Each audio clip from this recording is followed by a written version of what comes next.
Ooh, welcome to the Gamblin Gauchos. I'm Rob Bro. He's Kyle Jacobson. We also welcome on Brandon from the Go Beer Cats podcast. I saw him drinking some Cincy Light, I believe, the official You beer know of it. the There we go.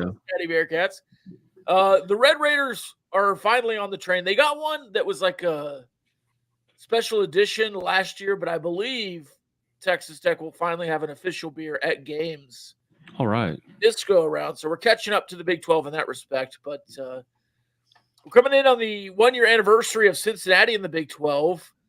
Thoughts on year one, football and otherwise? Football was rough. I try, and not even just from a Big 12 standpoint, just as a I mean, we lost to. I don't know if you guys are aware that there's a team called Miami, Ohio. They're from about 40 minutes west of us. And we haven't lost to them in 17 years until last season. They blocked a game-winning field goal at Nippert Stadium, nonetheless, and then beat us in overtime. And then it was just downhill from there. I guess a lot of Big 12 fans will put an asterisk next to our one Big 12 win last season, as it was Houston. And they came over with us. So I can't really argue with that if people want to give us that. Basketball was fun in that regard. We missed out on the big tournament. Made a little run in the NIT, which Bearcats fans never get too excited about. We definitely want to be back in the tournament, but I don't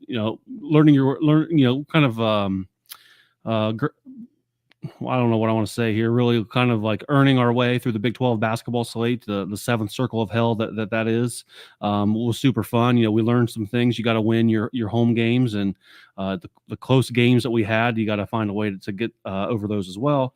Wes Miller had a great offseason basketball wise, so. Personally, I'm looking forward to basketball season a little bit more than football season, as I think it'll be a little closer to last season for the football Bearcats, unfortunately.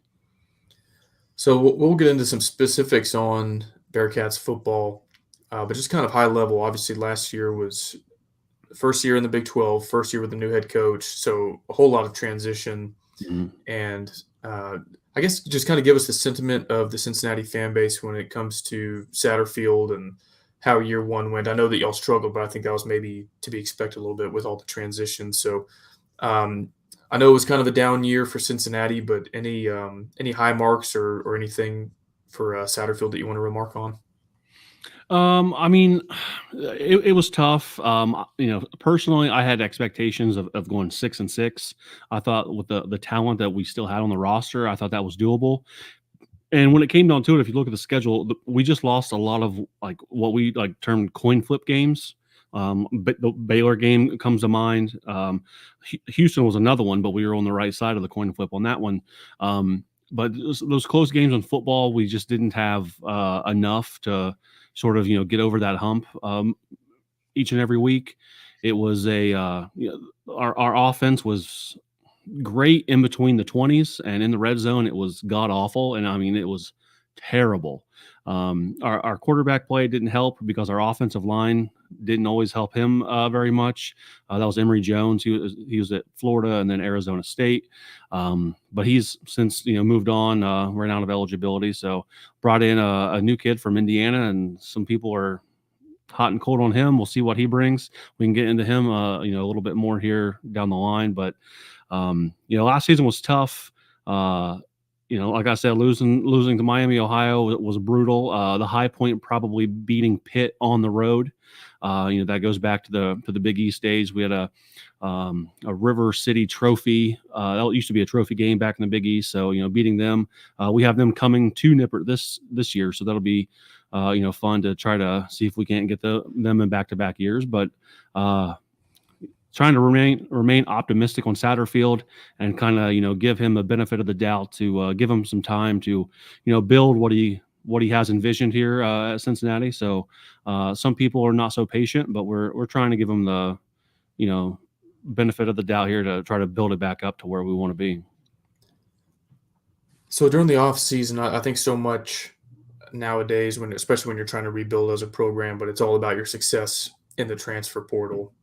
Now, I'm kind of quizzing you here because there's part of Cincinnati's transfer portal story that I hope you bring up, and if you don't, I'll ask a follow-up question. But tell us about maybe some highs and lows, key departures, key additions, and maybe any key position groups that you addressed in the transfer portal this offseason. Where to start? Holy cow! How long do we have on this show? Because it was a busy off season. I'm not like I might not even scratch the surface here from what I've been loosely following along with. I know from a coaching standpoint, we hired Iowa State's defensive coordinator Tyson Vedet. I don't know how to pronounce his last name, but maybe our DC, he went someplace. His scheme didn't really seem to fit our giant guys up front and what they like to do anyway. So that wasn't a huge loss. And then we go and get a guy that's very familiar with the Big 12. I think that'll end up helping us in the long run here. A guy that actually is from within the conference. Brendan Sorsby is probably the headliner. He was the quarterback at Indiana last year. You look at the stats, some games he's putting up video game numbers and some games he's not. At the spring game, I think I said I'll wait till the season actually starts to give my judgment, but I wasn't very impressed during spring ball and the spring game when we went to when we had that. Most of our offensive line is back and intact. It'll actually be a strength for us this year, which will obviously maybe help Sorsby a little bit more than we helped out Emory Jones last year.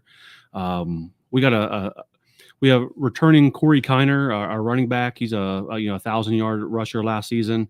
In any other conference, he'd probably be maybe a top 3, top 4 running back. But the Big 12, we know, is loaded at that position. But he's super a really shifty power back.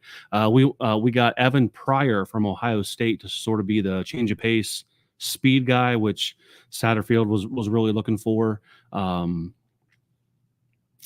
offensive, we lost our running back, and we can sort of bring this up because it's kind of unique. We had our second running back, Miles Montgomery, our safety, Brian Threats, and our linebacker, Deshaun Pace, whose brother is an NFL standout and was a huge part of the success that Cincinnati had.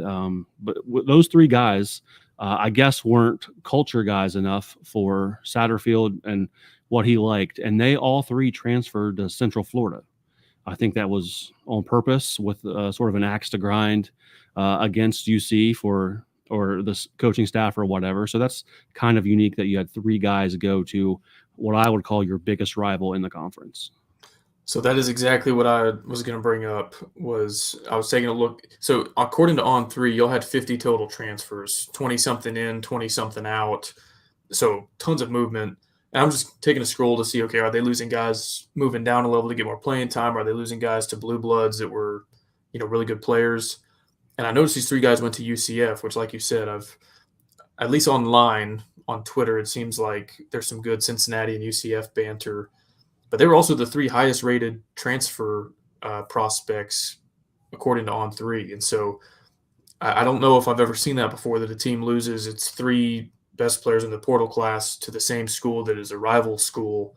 So, yeah, I was just kind of curious about that and how big of a loss that was and if there was any underlying story there. But it sounds like you kind of addressed it, that maybe it was new coach kind of talking about fit and culture, and they all kind of team up and say, well, we're going to go to the same school and we want another shot at Cincinnati after we leave. So that's an interesting, it's one of those things, people got mixed feelings on the transfer portal, and I get that there's no loyalty anymore, but it does create interesting storylines like that. So I'll be curious to follow those 3 guys in particular, and especially when Cincinnati and UCF played this year. Yeah, I mean, we're in Orlando this year for that game. Deshaun Pace, I think it was pretty, I don't know about how widely reported, or it seemed to be pretty widely known online, at least, that him and Satterfield didn't really get along. One of the biggest games of the year, the Big 12 home opener, conference opener, we had Oklahoma here in Nippert Stadium, and if my memory serves me correctly, he was suspended that game by Satterfield for what I never really heard, but one of the biggest games of the year in school history, first game in the Big 12 at home against a brand name like Oklahoma, and your best defender or one of your best defenders you suspend for whatever reason, I don't know. So yeah, that was that. They've packaged that, and as we had to let some guys go that weren't culture fits is what that's been branded as since then. But yeah, definitely interesting. The biggest, those guys, I mean, our secondary was worse than Swiss cheese last year. It was god awful. I mean, I think we made Dylan Gabriel, for example, maybe some other quarterbacks. I think we made them a lot of money putting together their highlight tape last year. The biggest loss for us on any side of the ball has been Dante Corleone, the Godfather. Last week or so, it was announced that he is out indefinitely with blood clots in his lungs. It was non-football related issue, but I mean he was projected a second or third round NFL draft pick next year. PFF rankings last year or the year before had him the number 1 overall defensive player in college football. He's a local kid. He was just a great brand UC ambassador, and unfortunately he will out on medical leave for the foreseeable future, unfortunately. So we all hope he can sort of work past that, and if it's not football, at least have success somewhere else on the football field. Literally in size, he leave a huge hole on that defensive line, but like in the program as well, it's very unfortunate.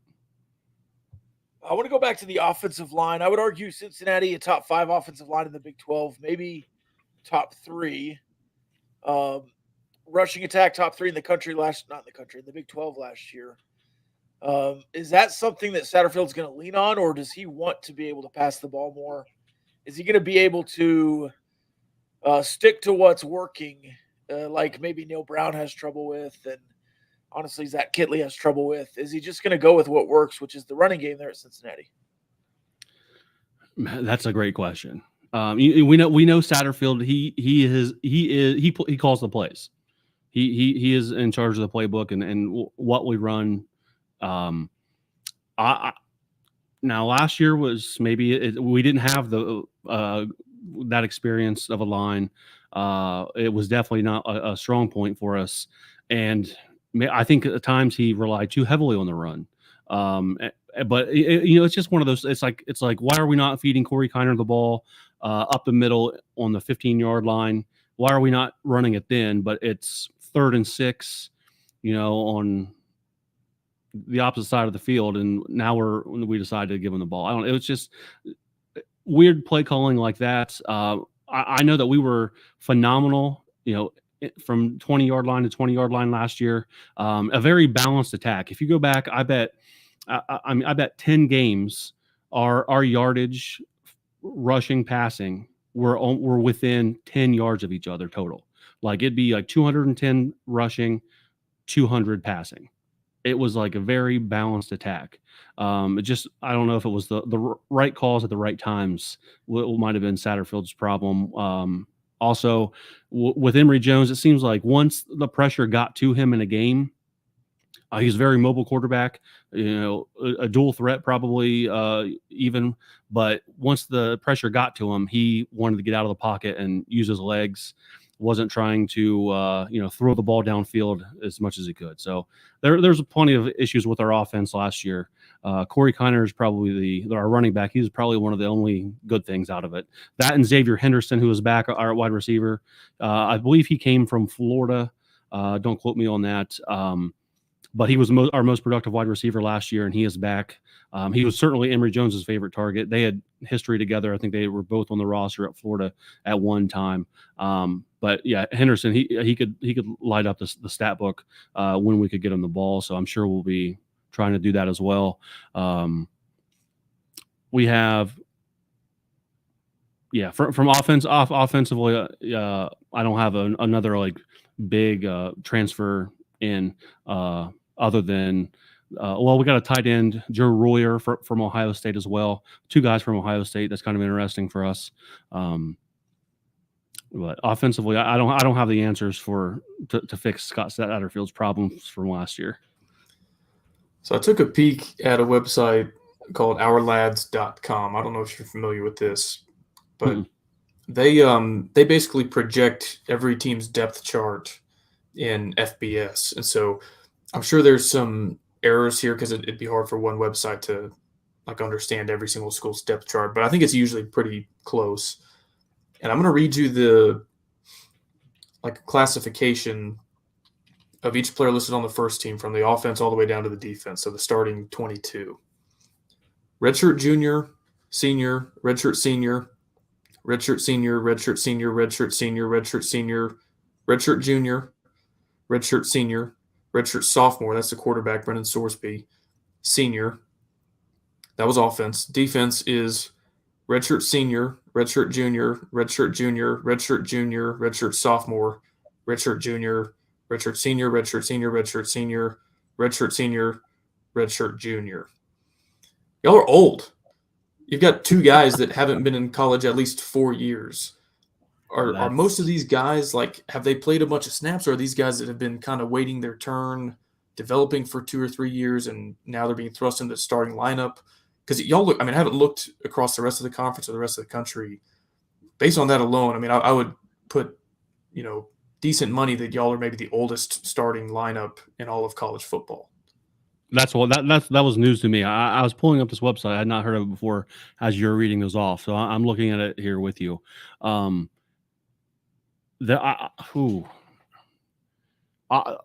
Here's the trend, like getting into recruiting a little bit. It seems like when we were in the American, the younger guys, the guys that you're trying to develop, the second, the third string, not even Fickle had a 1A, 1B type of mentality, not a starter, second string. So he had 1A, 1B, and then he had like second and third.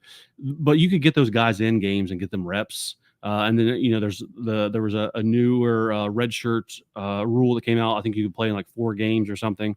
There were opportunities for guys to get reps in when we were there. Those guys aren't getting reps in the Big 12 now.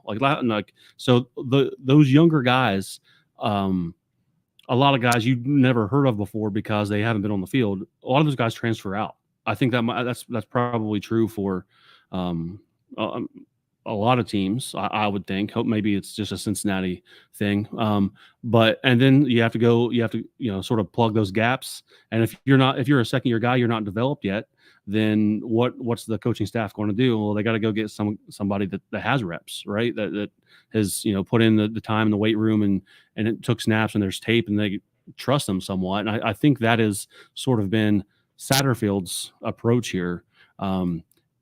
Some guys like I recognize that's been here for a long time. Like Corey Kiner, our running back, he's been here the whole time. Dante, who I said, but he's out. Jack Dingle, a linebacker, he's been here for a minute.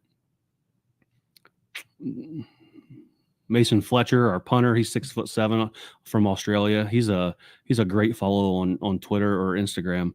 But other than that, I can't say I got a lot of those guys that I've seen for 3 or 4 years here.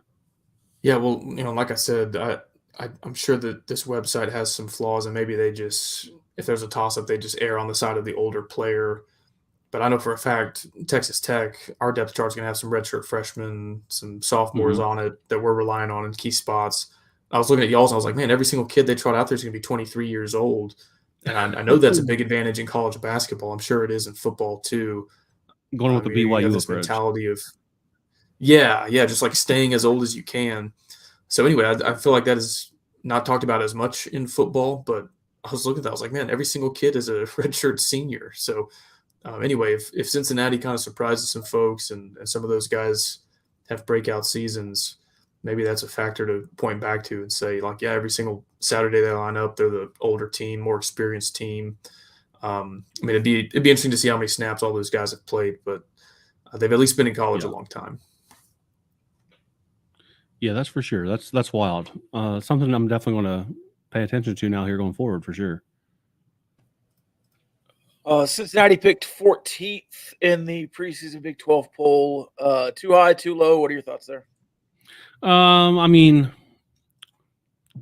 realistically, if we're looking at a ceiling, like would we have really felt that much better if we were picked 12th? I don't know. Which, we'll see. Really diving into it here. I know on our show here soon we'll do a ceiling floor type of look and what our actual expectations are. But it's probably pretty close. I can't argue with it, especially after our performance on the field last year. Only beating Houston in the Big 12, like I said. Now, I'm glad that they picked Houston below us. Like Houston hasn't beaten us since like 2016, maybe. So I'm glad that someone finally realized that trend. And I'd have probably had an issue with that, but other than that, I can't really argue too much with it. Maybe a spot or two, but as long as we're above Houston and Arizona State's been a dumpster fire as well. So, hey, you got to win some games to get some respect. Last season, UCF was the only newcomer to reach a bowl game, and they did so at like right at 6-6. Houston, I think maybe not terribly close. I think they were 4-8.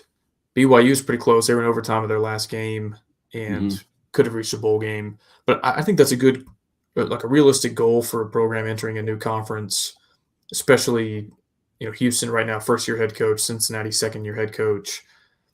Do you think you'll have a path to 6-6? That feels like kind of the next step to take under Satterfield. Well, something that my co-host and we were talking about last week on our show is our season will probably be made in the first 4 weeks. We have Towson at home, we have Pitt at home, we go to Miami Oxford to play Miami, which is essentially you're not traveling out of the state of Ohio. It's 30-40 minutes away, and then we have Houston at home. A path to 6-6 includes going 4-0 in those first 4 games, which, shouldn't be that hard on paper, for the love of God. And then we travel to Lubbock to play Texas Tech, and after that, things can. And then I have that easily as a loss for us right now, and then we go to Orlando, which I will never pick them to beat us until they actually do. Forget that. And then we have Arizona State at home. So you're looking at maybe 5-1, 5-2 before you play Arizona State, or you're somewhere in that 4-win, 5-win realm, and then you get Arizona State.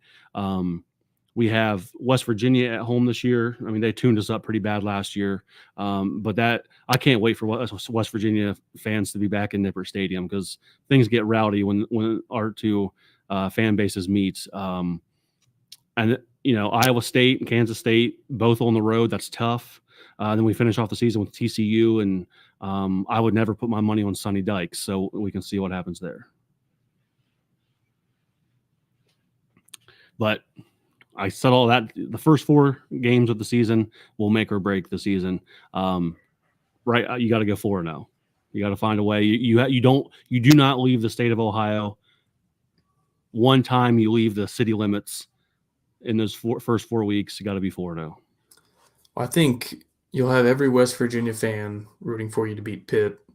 Oh yeah, and I think when West Virginia came into the Big 12, they were just so far out there. It was kind of an afterthought, not because they were bad, but they just weren't in the same neck of the woods as the rest of the conference. But I feel like their beef with Pitt and now the Big 12 versus ACC beef has made a lot of fan bases hate Pitt. And so, anyway, I say all that to say I'm really glad y'all beat them last year, and I hope y'all do beat them again this year and start 4-0. But I do hope your first loss of the season comes in Lubbock, and y'all find a different path to bowl eligibility that doesn't include knocking off the Red Raiders. Yeah, that'll be a tall task. We'll see how those first 4 weeks go, because if it's anything less than 4-0, we're probably in trouble, and we get curb stomped in Lubbock, and that's not what we need. Especially, We have the week off after you guys before we play UCF, so that's nice at least. But yeah, you gotta be 4-0 and find 2 other wins in the Big 12 after Houston for sure. You've alluded to some thoughts on Scott Satterfield and the negativity surrounding him. I am not a Scott Satterfield believer.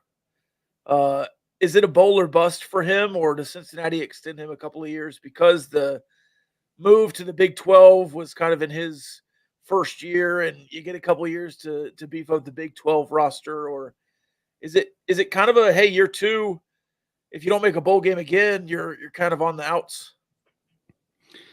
So you have the negative side of the Go Beer Cats podcast on your show tonight. Darren, my co-host, he's the PMA, positive mental attitude guy, and believes in Scott Satterfield a little bit more than I do.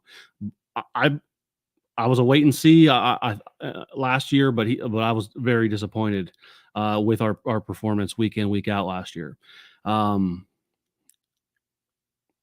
The fan base is probably split. About half of them last year had their pitchforks and torches out and were really, really mad. The other maybe more rational side, maybe not. We're like, hey, it's year 1. We did have a lot of people, get drafted or transfer out. We lost Fickle, all that, and it's the Big 12. And that realizing that, kind of makes you take a deep breath and take all of that in. If we go 3-9 again this year, well, I think we have really big issues. Is the seat super hot? I don't know. As a fan, it certainly would be. Now, how much improvement gets that seat, cooled down. Last season, I thought Neil Brown would have been fired halfway through the season, and his seat was about as hot as it could possibly get. And then West Virginia turns out a pretty good year, all things considered. I think it would have to be a turnaround like that for people to get the fan base back on board, because I think a lot of them are not. Like they're taking Satterfield and putting him out in different bars and breweries around town, sort of like a meet and greet. Look at our coach and how cool is it to meet him and stuff like that. And they took him to Cleveland. I don't know if they stopped in Columbus. They might have taken him to Chicago on this little tour. The Cincinnati Reds do something like this. The Reds, like, I forget what they call it because I'm not a huge Cincinnati Reds fan, but they've modeled it off of that and sort of shopped them around to meet and greets to sort of get the fan base to come around more to him. Does he have the personality to do that? I've only seen him in person once, because it last Big 12 Media Days, and he was the most boring interview of all of the 14 coaches. Yeah. Some people say Bible salesman. I personally, growing up on The Simpsons, I think he's a lot like Ned Flanders in my book. Howdy ho, let's play some football.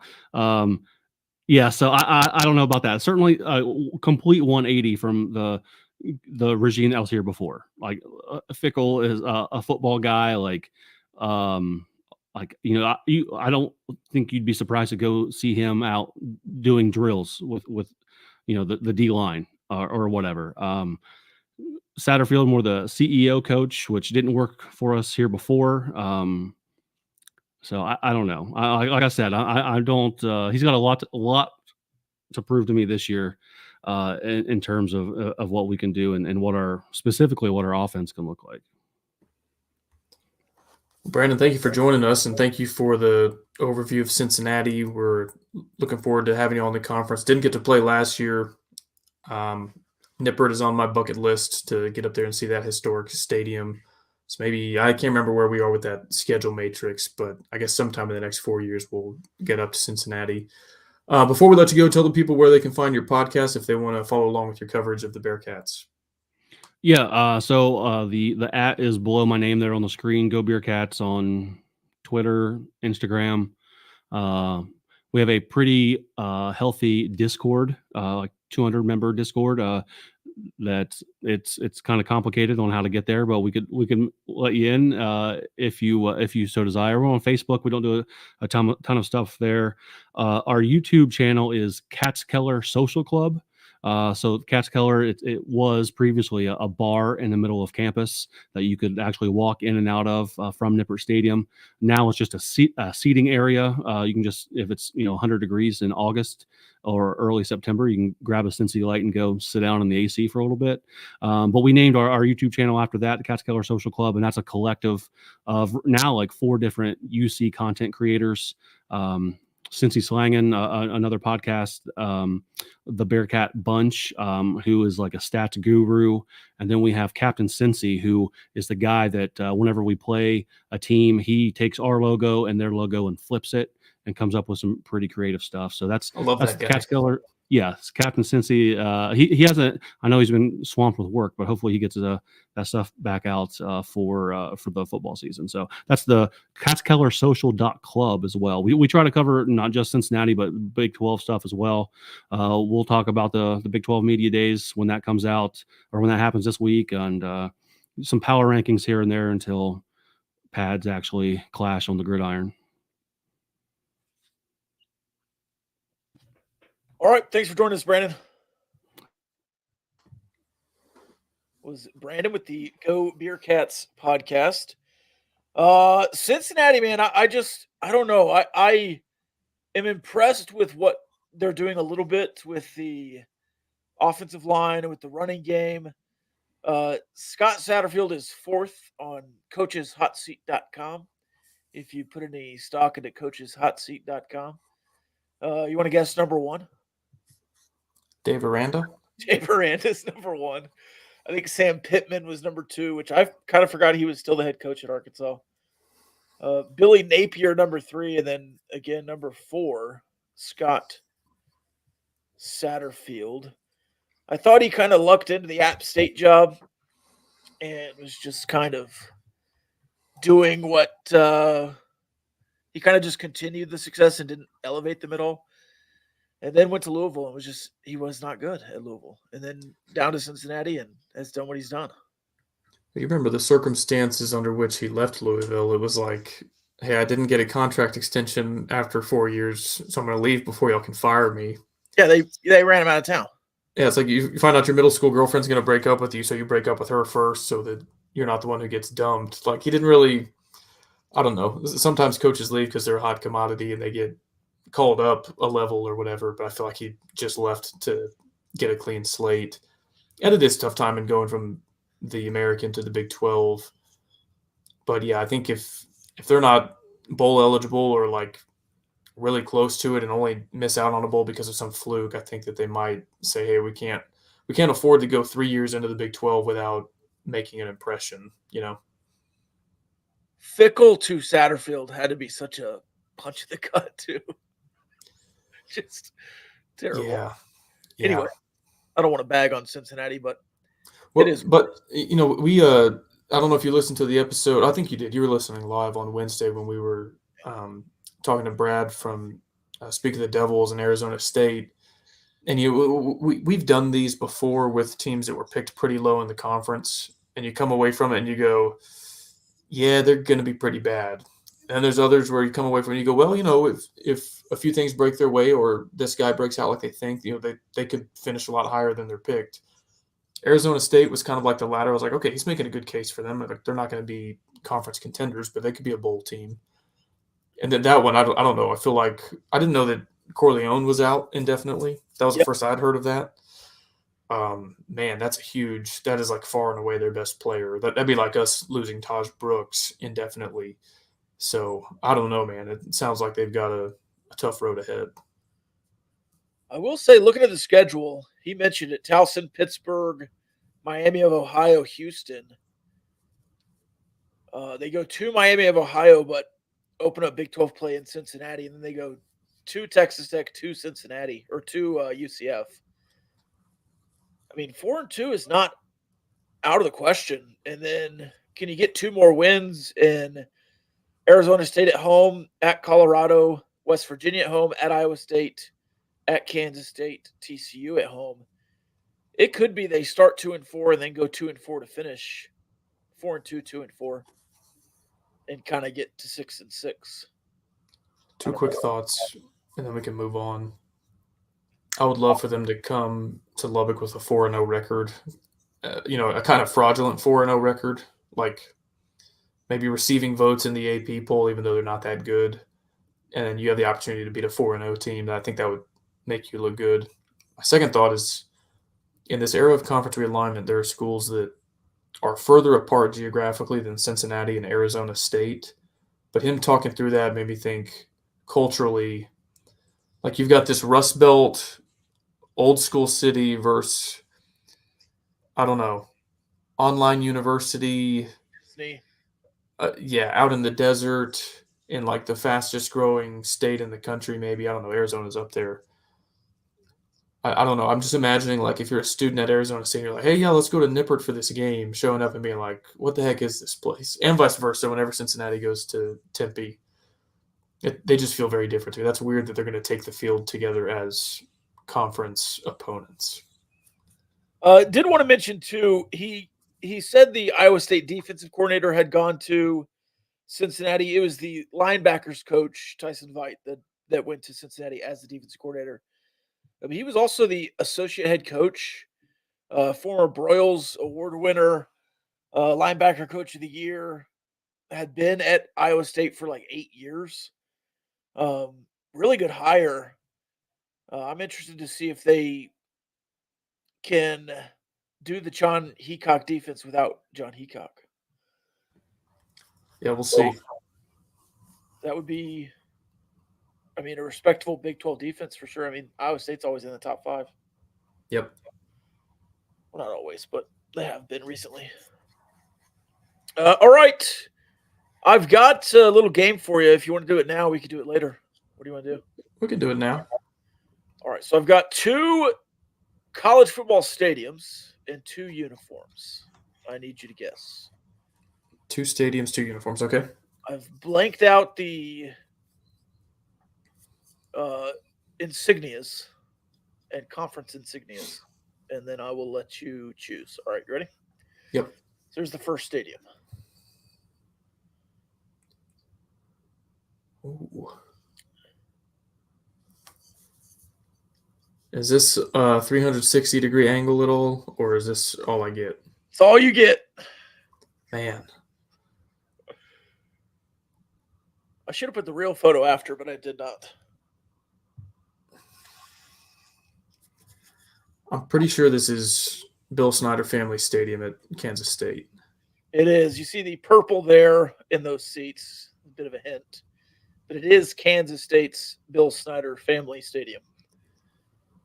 Yeah, I was hoping for a clue because they don't have like a traditional large jumbotron in the end zone. They have like 4 screens in each corner. So I was hoping you could take me around. But the architecture in the background there, that kind of like really light stone, is a bit of a giveaway. And then you can see the Octagon of Doom in the background there as well. Yes. It's hard with stadiums. I was just saying this the other day because I was rewatching Tech versus Baylor. And McLean Stadium holds like 45,000 people. But the architecture is such, it looks, especially down at field level, it looks like you're in this, Roman Colosseum with 100,000 people. And so it's tough to gauge in pictures like this. Like, I wouldn't know if this seats 80,000 people or 45,000. I think they're somewhere in between, like 55. So it looked like their stadium, but had you told me that this had 20,000 more seats than Bill Snyder Family Stadium, I also would have been like, yeah, you might be right there. So anyway, that's a difficult for me to grasp, at least. Or here's stadium number 2. Okay. Oh, this is Nippert. Yeah. Nippert. Yeah. Thought it might have been a little bit of a giveaway to do it on Cincinnati Day, but I did want to see it as we were talking about it. Right downtown, or at least in the middle of the city. It's right up against the city of Cincinnati there. Yeah, it looks like a cool place to watch a game. It does. And I bet it's loud with this cap on the end. I think so. All right, the two uniforms are on the same slide. We'll go left, then right. Here they are. Jeez. Man. I barely had to knock anything off. I just knocked the company off. Is left Navy? It's not. Oh, man. I'll give you a hint if you want it. Yeah, I'll take a hint. All right, it is Under Armour. Under Armour. And this looks like such a wacky uniform. Like, I don't even know if this is the school colors or if trying to see if I can recognize the player. It looks kind of familiar to me. I see a yellow helmet in the background. Is it Arizona? No. It is a true alternate.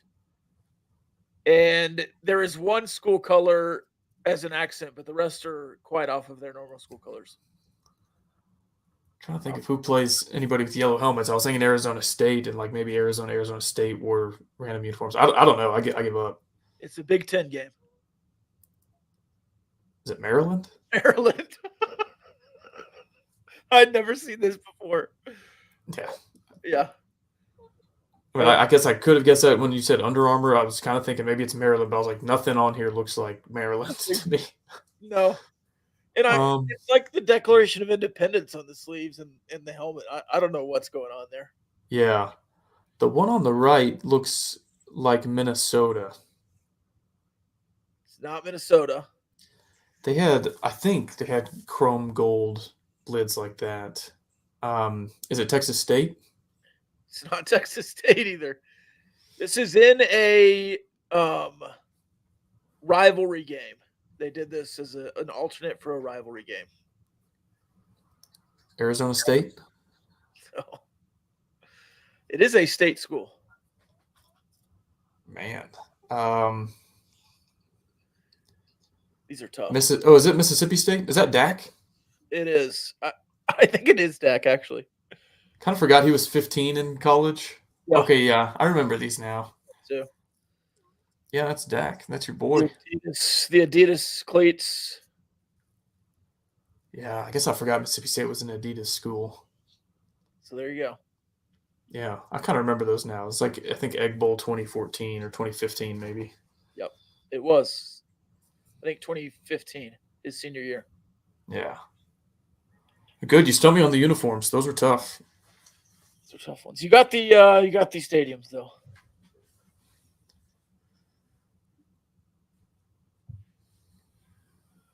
All right, what else happened this week for you, Kyle, sports-wise? Well, you missed our episode after the Adidas unveiled. Do you want to give any thoughts there? And Colin Cowherd does a segment I like where Colin was right and where Colin was wrong. So last time you were on the Gauchos, you were predicting what the design elements would be, and I feel like you were really close, if not exactly spot on. So just because that was a big news story, I wanted to give you time to react like Money and I did. Yeah, where Rob was right, they took the throwback uniform elements that Under Armour did so well and put the new double T on it. I thought that was exactly what they were going to do. I really enjoyed how they wrapped in a couple of different eras. They went back to the Crabtree era Under Armour black numbers on the white uniforms.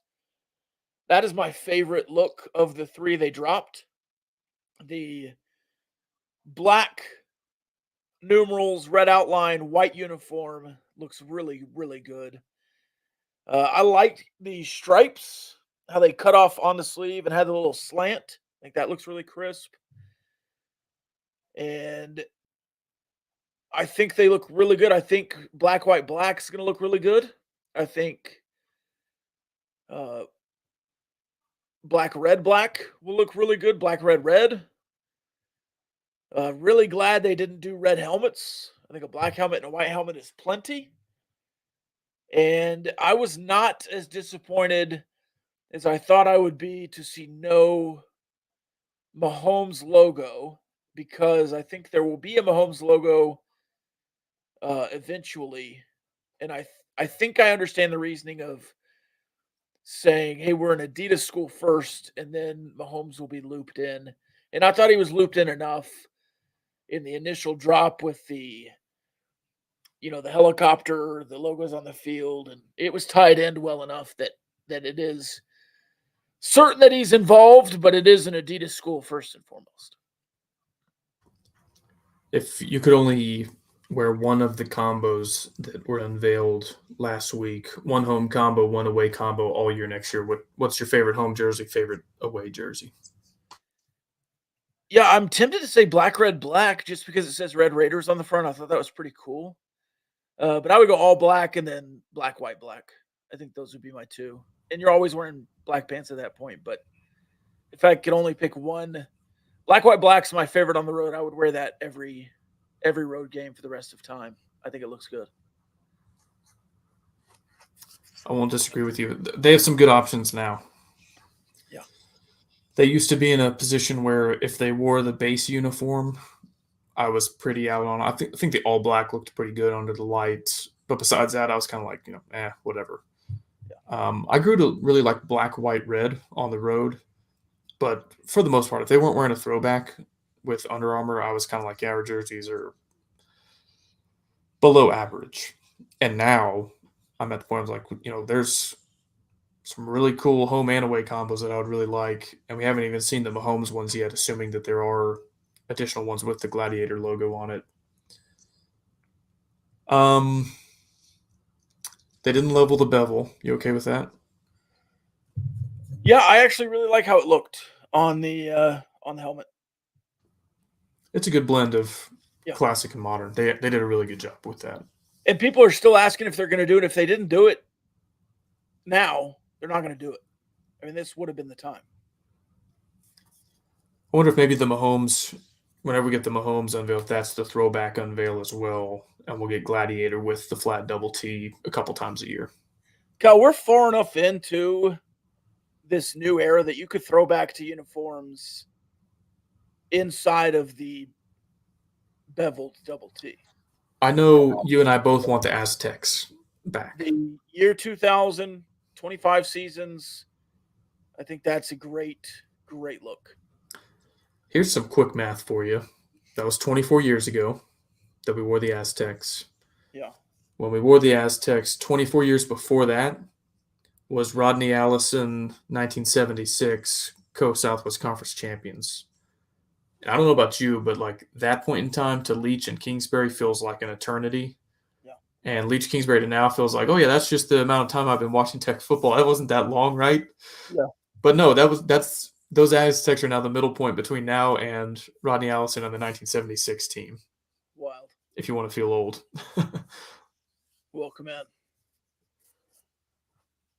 Man. 48 years ago. I'm going to scoop the mailbag a little bit. I'm just going to pull one question from the mailbag. Okay. What did one lawyer say to the other lawyer? What did the one lawyer say to the other there, Kyle? He said, "We are both lawyers. If you need a lawyer, call our friends over at Barnett, Howard & Williams, bhwlawfirm.com. There's actually, 3 partners, I think more attorneys than that. And I bet they sit around all day and just look at each other and say, we are both lawyers. They handle cases all across the state of Texas, based in Fort Worth. 3 double Texas Tech graduates. They can help you with catastrophic injury, criminal defense, and one of the only law firms in the state of Texas certified for Title IX student litigation. They hope you never need them, but they are in your corner if you do. bhwlawfirm.com. See, that's a good joke and a good segue. It's a great joke. That reminds me of the 2 muffins in an oven joke. I love that one. Yeah. Do you want to tell it for the people that maybe haven't heard it? Yeah, there's 2 muffins in an oven. One muffin says to the other, wow, it's hot in here. The other muffin goes, talking muffin. It's one of my favorite jokes. My favorite joke of all time is the duck walks into a bar and asks, you got any grapes? Ever heard that one? Yeah, man, you and I heard the same jokes growing up. You got any grapes is one of the best jokes of all time.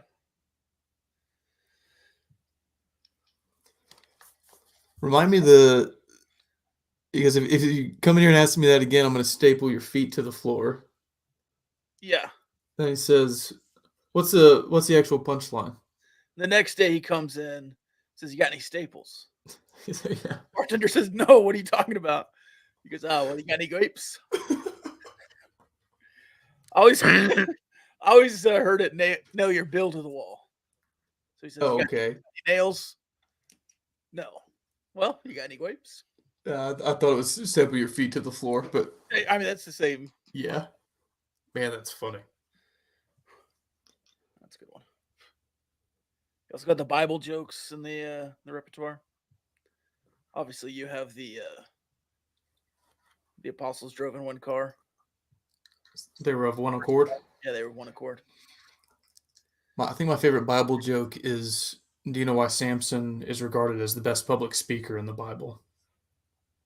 Why? Because he brought the house down. Oh. That's a good one.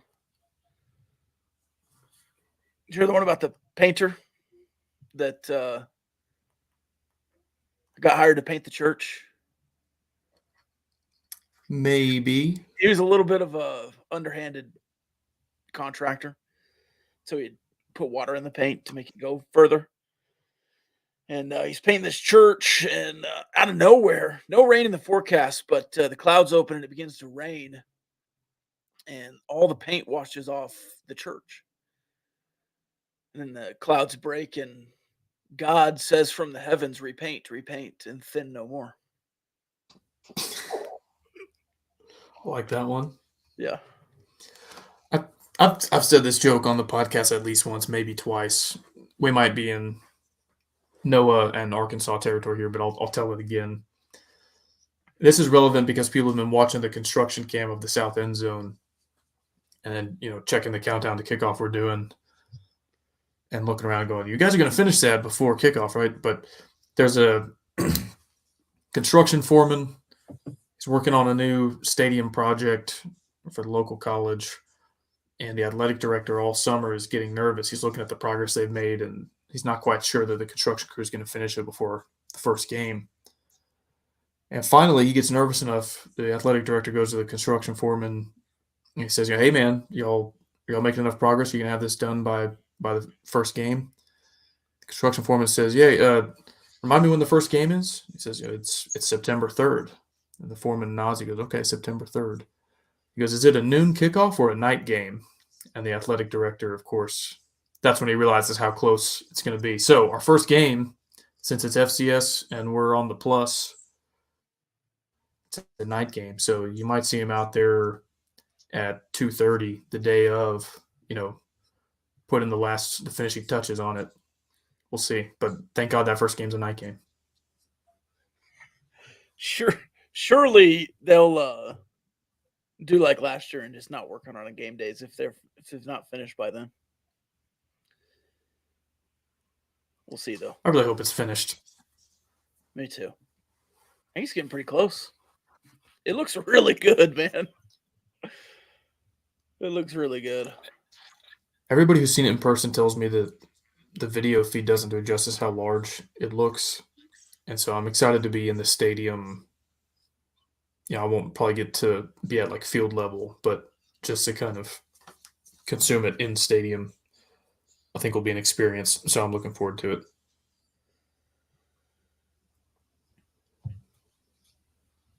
Any thoughts on Angel Reese's 13 consecutive double-doubles? Yeah. What are they?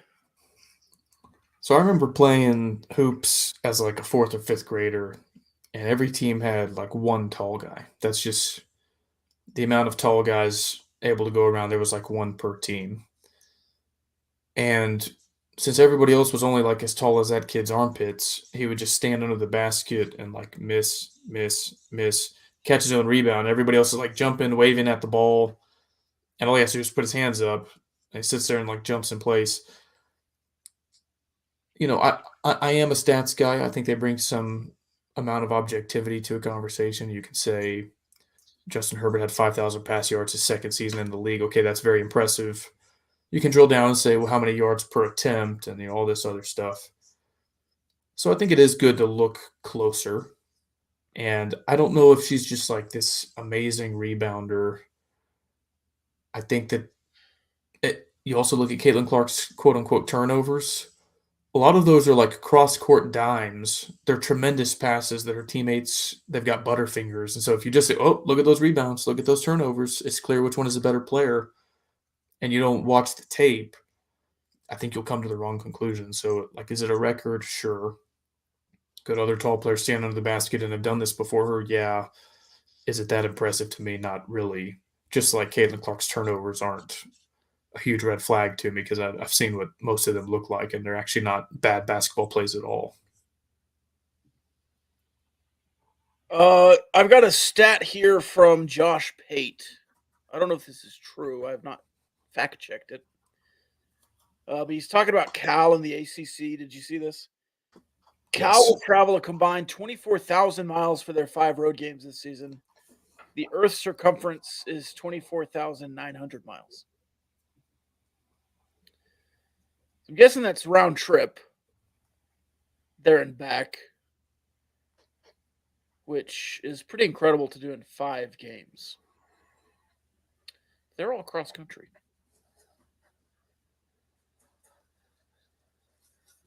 I can't believe that, I don't know, as a society, as a sport, we didn't have a little bit more of a introspective moment when schools located in Palo Alto and Berkeley, California joined a conference called the Atlantic Coast Conference, that we didn't pause and say, maybe we shouldn't, maybe there's a better way to organize this. And instead we just said, nope, yeah, let's do that.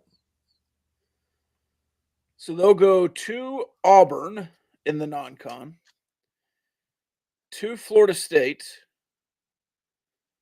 to Pitt, to SMU, and to Wake Forest.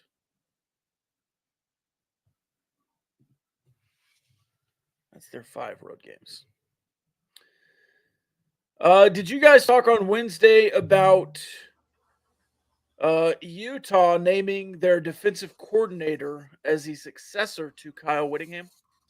We did not. So Utah is naming defensive coordinator Morgan Scaley the successor to longtime coach Kyle Whittingham. Scaley will make at least $5 million per year as head coach once he's elevated. Per his latest contract, there's no set timetable for Whittingham to leave. Did you think this is as odd as I did to announce this on July 1st? Isn't that an odd timetable to be announcing a successor? Yeah, so I was going to ask you 3 questions on this, and one of them was why now, which I think is pretty much the exact same thing you're asking. Yeah. 2, has this ever worked out anywhere else?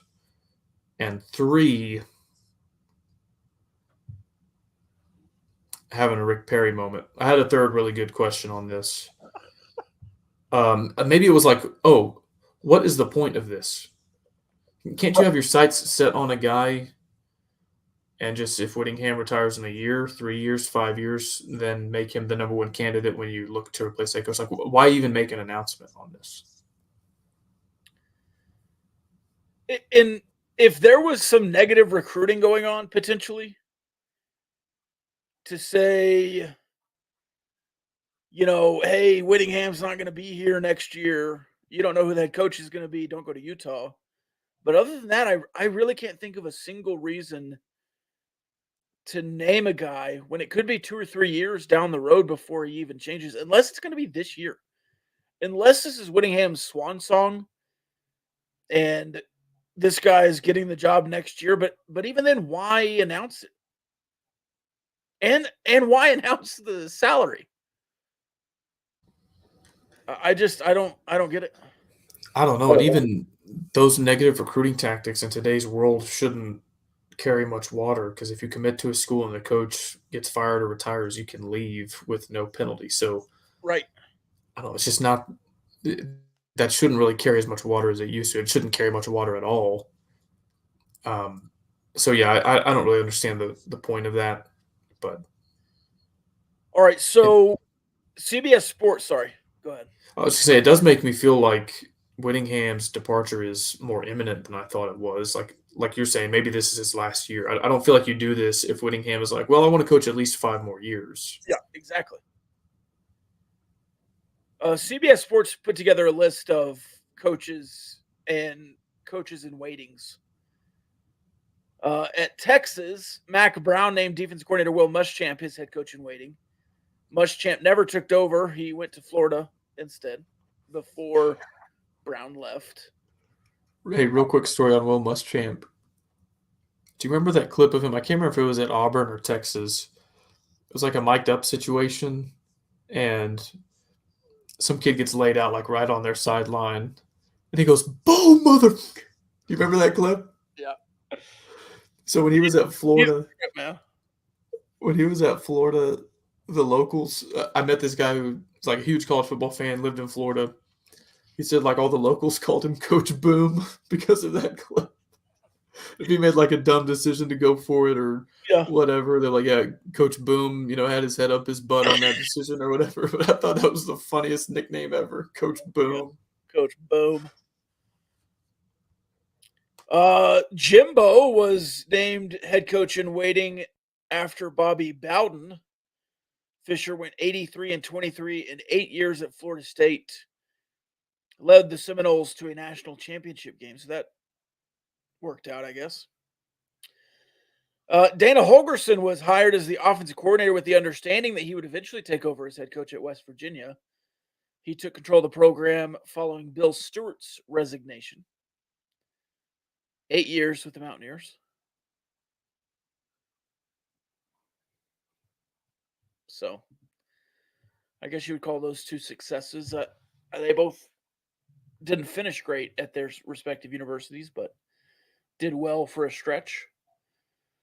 And then Muschamp never got the opportunity because Mac Brown kept stalling his retirement. Then went and got a new job. I can't believe Mac Brown's still coaching. That's crazy to me. I want to say he's either the oldest coach in FBS or the oldest in the Power 4. He's 72. Saw something about that. Could be wrong. Is Gene Chizik his defensive coordinator again? Did they get the band back together? I don't know.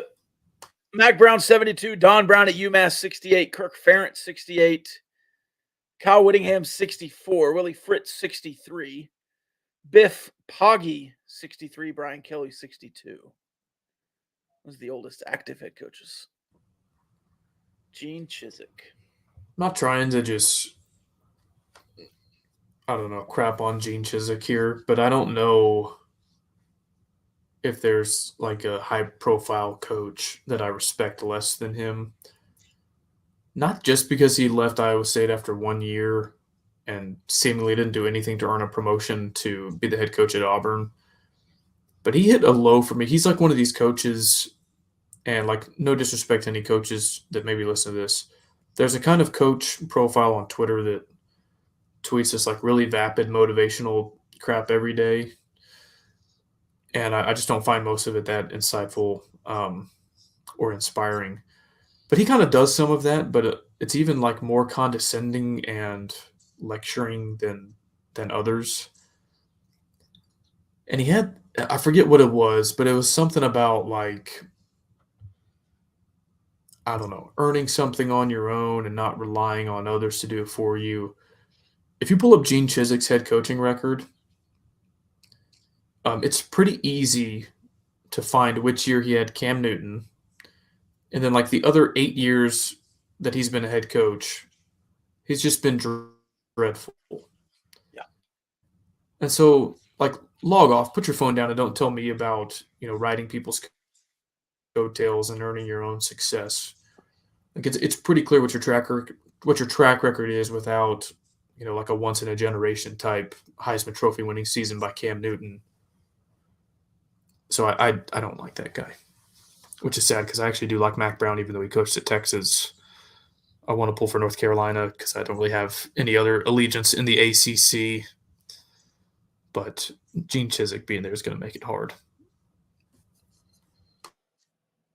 Donis Arms, excuse me, in the Summer League had 32 points, 11 boards, 5 assists, 2 steals on 12 of 17 field goals.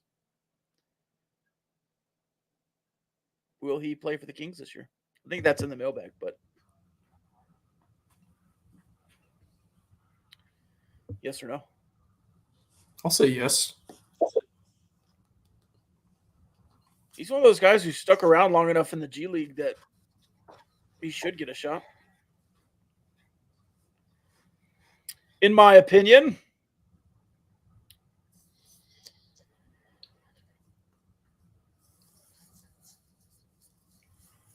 All right. I've also got some stats for you. If I can find them. How did I do this?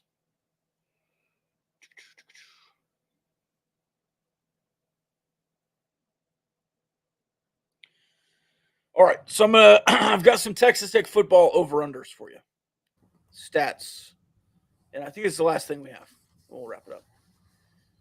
More yards from scrimmage, Taj Brooks or the field? Like the field combined? One person from the field. Tosh Brooks.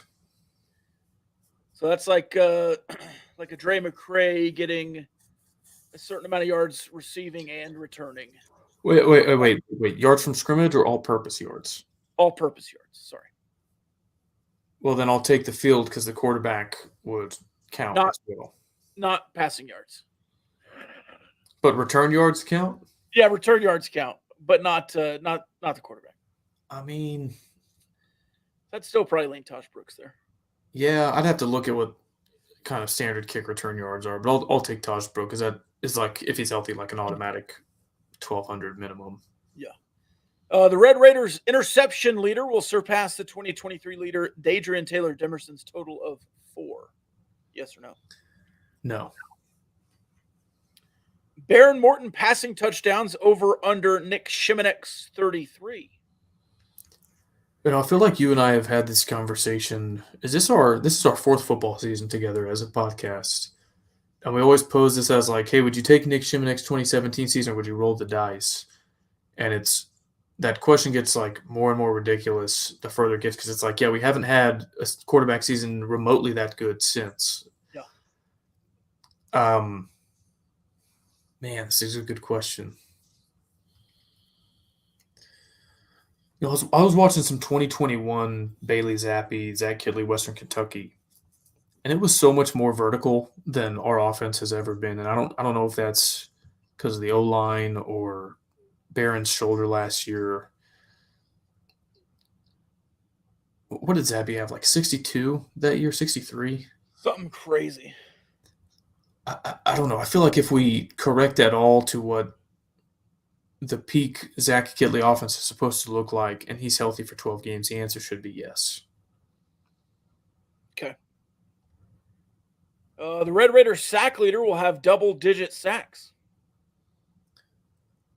No, but I think that's because we are going to rotate so many guys, especially at edge, but on the defensive line as a whole. So I think our team sack total, and we might be better as a team getting pressure on the quarterback than last year, but I don't know if we'll have one guy who gets double digits. Excuse me. Receiving yards by a Texas Tech tight end, 500 yards over under. This is total tight end room. For perspective, last year Tharp had 178, Cup had 114. Conyers, though, coming in from Arizona State, 378. One of the off-season pieces that I wrote on our Patreon, which you can access for $5 a month, patreon.com/Gamblin Gauchos, was kind of a plea for us to use some 12 personnel. I think I honestly didn't realize this last year, how often we use York or Cup or Teeter as kind of an H-back, Sparkman some. And we would do that with another tight end on the field. I think Conyers and Tharp would complement each other really well in 2 tight end sets. Tharp being kind of a more traditional run blocker, Conyers being a guy who can go in motion, play in the slot, get some yaks. If they both play on the field at the same time as much as I would like them to and get targeted as much as I would like them to, I think that's an easy over. The track record says it's going to be tight, but again, I don't know if we've had the personnel for it before like we do now. I think tight ends are going to get more snaps. I think they should get more snaps.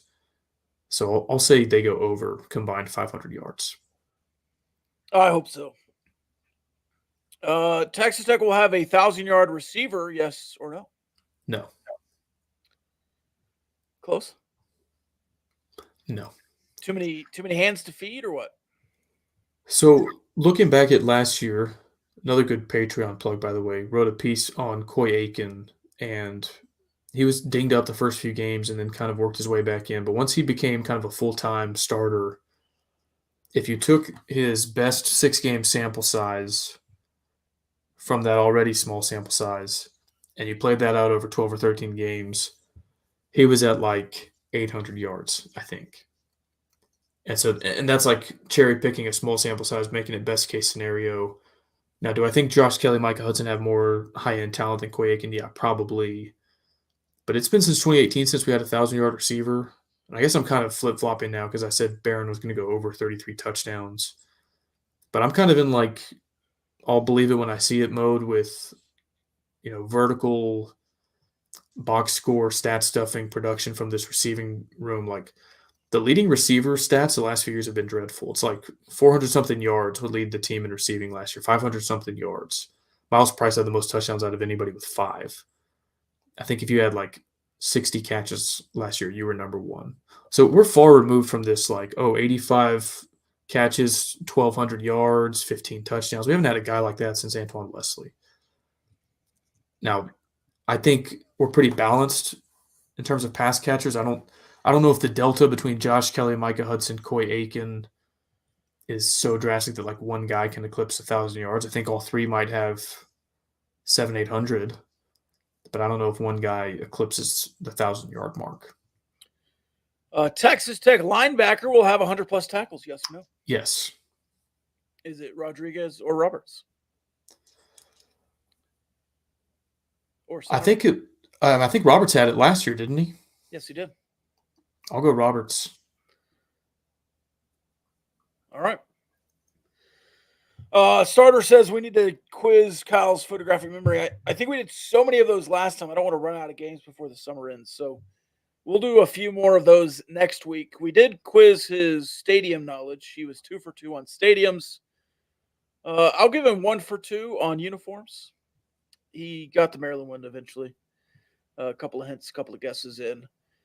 Brian wants to know about the offensive line. We will talk about the offensive line extensively in the next few episodes. We'll start our preseason positional previews, I believe, on Wednesday. Yes? I think that's right. Yes, Wednesday. Yeah. So we'll do it on the Patreon. If you want to sub to the Patreon, you can. Gamblin Gauchos, patreon.com/Gamblin Gauchos. So, Rob, I don't want to quarrel with you, especially while we're streaming live. I think we should give the people what they want. Let's give them one. Okay. Let's give them one game. One game. Yeah, no 2 out of 3 opportunity, just one for all the marbles. Big 12 Media Day next week in Vegas. That is true. We won't be there, though. We certainly will recap that on Wednesday as well. It's going to be hot. You've seen the temperature in Vegas? 120 at the tarmac. Yikes. All right, let's go Texas Tech. Trying to think of something we haven't done. I want to go a conference game. We've not done a conference game against. Let's do Oklahoma 2011. Is that too iconic? Yeah, that's too easy. That's the rain delay game that we won. They were number 3. What they ate in the pregame. Yeah. Okay, starter says Tech versus Baylor 2016. You want to do that one? Hey, hold on. What they eat in the pregame? Oh, peanut butter and jelly sandwiches. Peanut butter and jelly sandwich. All right. Yeah, we could do Tech Baylor. This is Pat Mahomes. He tried to do Pat Mahomes' debut last time, but he's doing his final game this time. Yes. So Texas Tech Baylor 2016. Yeah. Let me think here. Baylor came in 6-5. I'm pretty sure they started 6-0 and then lost their last 6. We won this game. Yes. Tech was 4-7, so we didn't have anything to play for but pride. Yeah, we were pretty sure Mahomes was leaving after this game. It did turn out to be his last game in a Red Raider uniform. Let's see, what do I remember about this game? Quan Shorts had a long touchdown. Yes, 81 yards. Man, okay, longer than I remembered. Kiki QT had a long touchdown. 80 yards. Threw up the X. See if you can find this sequence. This was one of the most brilliant penalties I've ever seen by a Texas Tech defender. It's like goal to go kind of territory for Baylor. We commit an egregious face mask at like the 1 yard line. So we're not really penalized for it. They scoot the ball a tiny bit forward. And then I think they like fumble the snap or we cause some kind of turnover or goal line stand. So we kept them out of the end zone with a blatant penalty that was called. But then we like wound up not surrendering points. I was like, that's a lesson in when they can only penalize you half a yard, you might as well do it anyway. All right, so it was late in the game. Texas Tech leading 51-28, a 10-play drive. And on play number 8, it was a roughing the passer that gave them a first down at the 3. So roughing the passer at the 1 or at the 5 gave them the ball at the 3. And then Terrence Williams fumbled, forced by, you want to guess? I don't remember. Forced by Jordan Brooks, recovered by the only guy that recovered fumbles in that era. Now a coach. Will Smith? Number 7. Oh, Deshaun Johnson. Deshaun Johnson. Fumble machine. Yeah. I think we were wearing black, red, black. Yes. Was Baylor all white? I think that's the most impressive of these things is that you remember the jersey combo. Yeah, Baylor's in all white. It looks like.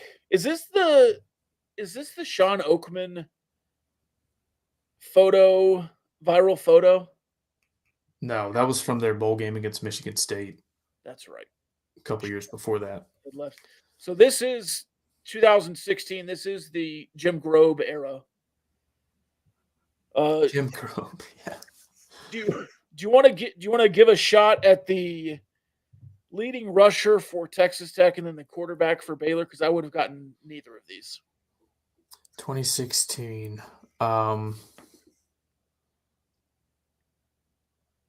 This is before Charlie Brewer, but after Seth Russell. Who was in between?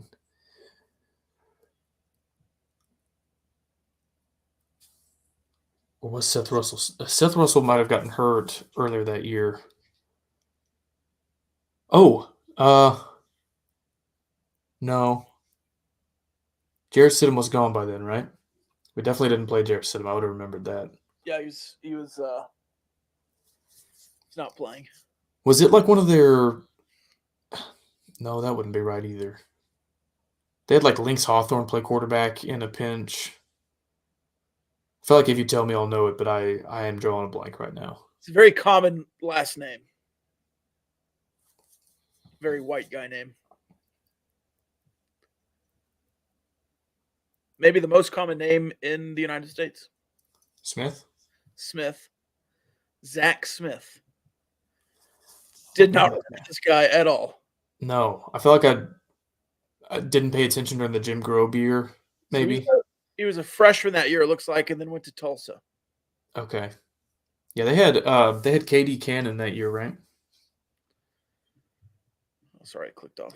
He was supposed to be some like huge wide receiver prospect. He did pretty good there, but not as 132 yards and 2 touchdowns against you. Yeah. It's playing garbage time. And then Chris Platt. They only had 4 guys catch passes that day. That's crazy. Oh, wow. Leading rusher for the Red Raiders? 2016 for the Red Raiders. Okay. DeAndre Washington was gone.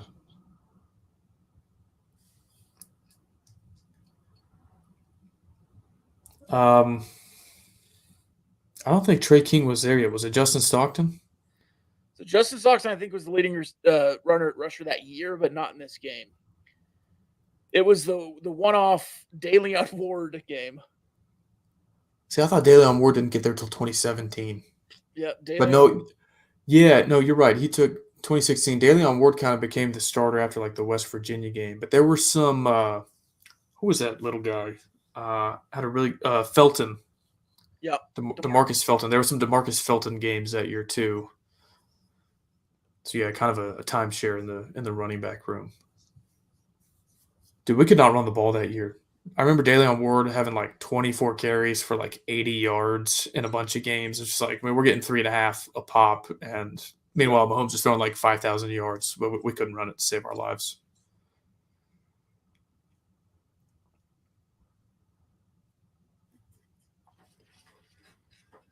The leading rusher that year, DeLeon Ward with 428 yards, 100 attempts. DeMarcus Felton 354, Mahomes 260, Stockton 154. Yeah, Stockton like disappeared. I guess he got hurt for a while that year because that was by far his worst year. He played in 11 games. I remember he came back in 2017 against Houston and had like an 80-yard play from scrimmage. I was like, where was this guy last year? He ran for 800 yards in 17. That was Trey King, Stockton, and Desmond Nisby in 2017. Did Stockton – here'd be a fun prop bet before you look this up, and I don't know the answer. Did Stockton finish with more receiving yards than he did rushing yards? In 16? In his career. Oh, no. You don't think so? No, I bet it was close. Because he had a really long, like 80-something yard catch against Arizona State. He did the same. I think it was a reception. Maybe it was a run. And see, this is like a 175-yard swing. So in 16, he had more receiving yards than rushing yards, 220 to 150. But his senior season, he had 800 yards rushing and 230 yards receiving. So, okay. So it's a big gap. It's finished with 1,700 yards rushing and nearly 900 receiving. Okay. In his career. So I feel like all the big plays I remember where he got like 40-plus yards, they were all receptions. And so that's why I thought it might be closer than it was. His sophomore season, he had 5 rushing touchdowns and 367 yards and 6 receiving touchdowns and 340 yards. So he had 2 seasons where he had more receiving yards, but it was just that his senior year rushing put him over the edge, basically. Well, he's close as a sophomore, 367 to 340. Rushing was higher, but gotcha. Very close to 2 years. And then his freshman year, he had 76 yards receiving and nearly 400 rushing. So, interesting player there. Yeah. For sure. Interesting career. All right, we'll get some more of these on next Sunday. Maybe some more stadiums from across the world. And maybe some more uniforms. We'll have to see. That was a good bit. Finally beat the Schwab there. I want to try more logos too. Need to get some logos together. All right, we'll do that next Sunday. We'll do the logos next Sunday. All right, yeah. Wednesday we're I think doing position preview on defensive backs plus a mailbag. Anything else that comes up. So join us on Patreon if you want to access that one or ask us a question. Otherwise, I think that's all we have. Oh, we might do another Big 12 road tour preview. I think we have one more to catch up on a Wednesday night before those are every Sunday. Okay. Is that Arizona State maybe? No, we did Arizona State last week. Oh, that's right. So I think we're going to try to do Baylor, I think would be next. Baylor or Arizona. Sweet. It's one of the next 2 games. Like I said, we're all out of order this year, but we're doing the best we can. In the next few weeks, we will start putting those out on YouTube too. But if you want to get them live and fresh, Patreon's where you need to be. All right. All right. Love you all.